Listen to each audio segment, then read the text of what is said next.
Now that checking for updates is complete, we can continue to set up the virtual machine. Since this computer will not be set up on a domain or a work organization, we'll simply set it up for personal use. Here, we will make sure to select Offline Account. Otherwise, you'll be linking your email address to your virtual machine. Again, we'll just be confirming that we do not want to use a Microsoft account and we want a local computer account.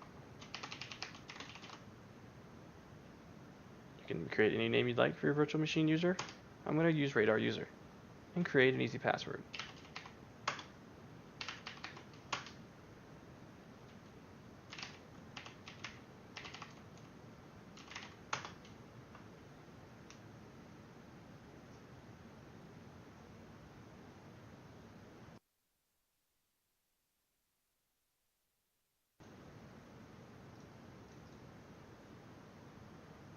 I generally like to turn off all the available options.